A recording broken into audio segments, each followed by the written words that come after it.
envie d'aller aux États-Unis, c'était l'histoire de préjugés, des histoires de voir ce que moi je ressentirais là-bas et finalement je crois que je me suis jamais autant éclaté que là-bas finalement. On a beau essayer de se faire une image de l'Afrique, c'est impossible de savoir comment c'est si on n'y est pas allé. Cet hiver, je pars en Slovaquie. D'accord, donc c'est cette année que tu vas décider de faire le pas d'un stage à l'étranger. Ouais. Qu'est-ce qui t'a décidé de partir là-bas? Voir autre chose, parce que en France, on a vite fait le tour en France. Et sachant qu'il y a beaucoup d'opportunités de travail à l'étranger, il faut essayer pour trouver. Et la Slovaquie? Comment c'est venu la Slovaquie?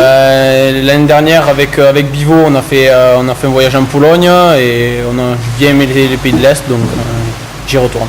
Oui, ça me donne envie, mais je suis bien vers chez moi aussi, quoi. Ouais. Mais je quitte pas la France, on peut pas. Même en B1, B2, on peut pas. Ça appartient pas trop. Si tu avais la possibilité, tu l'aurais fait? Bah ouais, parce que ça nous permet de découvrir notre pays, notre culture et tout. C'est vachement. Enfin, moi, j'y aurais fait, ouais, c'est sûr. Pour faire mon stage, j'aimerais pas rester par là. Donc qu'est-ce qui vous avez fait le pas pour partir en Asie? Parce que c'est quand même c'est loin l'Asie, c'est différent de chez nous. Justement, c'est pour ça qu'on est parti, en tout cas pour moi.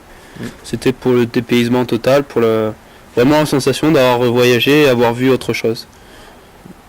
Et puis à la base aussi c'est par rapport à ce qu'on faisait avant, donc nos études qui concernaient la choréophilie. Et c'était l'Asie, c'était une destination au niveau de la production et l'élevage de poissons d'eau douce et d'eau de mer qui était très intéressante à aller voir.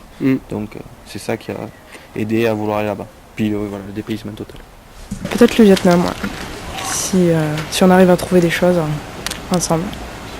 Je sais pas, en Asie ou États-Unis, quelque chose comme ça, mais loin.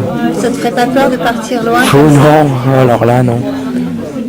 New York, San Francisco, les grandes villes. Les grandes villes? Ouais. Et qu'est-ce que tu t'imagines des grandes villes comme ça? Comme à la télé. Voilà. Les grands buildings. Voilà. Les deux Qu'est-ce tours en qui moins. t'attire là-bas? La mode? Ouais. Tu trouves qu'ils sont Les défilés et tout, ils sont modernes. par rapport à la France? Ouais, ils sont un peu plus évolués. L'Italie ou la Grèce. Et pourquoi l'Italie ou la Grèce?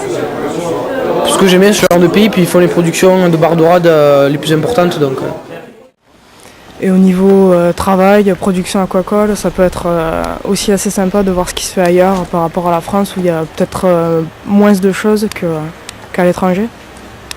Et toi, tu crois que ça va t'apporter quoi de partir là-bas? Peut-être trouver du travail là-bas ou trouver une pisciculture à racheter ou des trucs comme ça. Pourquoi t'as pas fait le pas, toi, de partir à l'étranger? C'est les démarches qui m'ont... Des démarches administratives? J'avais pas trop envie de faire les papiers, tout ça. Tu crois que ça prend beaucoup de temps? Non, ça prend pas beaucoup de temps en fait, mais au début je pensais que ça prenait beaucoup. C'est vrai que nous, avant d'y aller, on avait quand même pas mal d'a priori, c'est loin, c'est parce que c'est comme pays, tout ça. Mais on a été super bien reçus, quoi. Peur de tomber malade là-bas, mais bon, il nous est jamais rien arrivé. Sinon, à part ça, moi au Vietnam, on m'avait dit que du bien, on m'avait dit que c'était un super beau pays, tout ça, ce que j'ai pu confirmer. Et c'est tout. Voilà, pour moi en tout cas. Et la langue aussi, ouais. Donc, on a un peu peur aussi par rapport à la langue. Pas de préjugés, c'est vrai qu'on avait peur de la langue, on a bien fait d'avoir peur parce que c'est très difficile, on a essayé d'apprendre quelques mots, même quelques mots étaient très difficiles à maîtriser, même le bonjour, au revoir, merci, on a mis des semaines à comprendre. C'est la langue aussi qui te... Ouais, beaucoup aussi, beaucoup. T'aimes pas parler anglais? Non, je suis pas bien bon.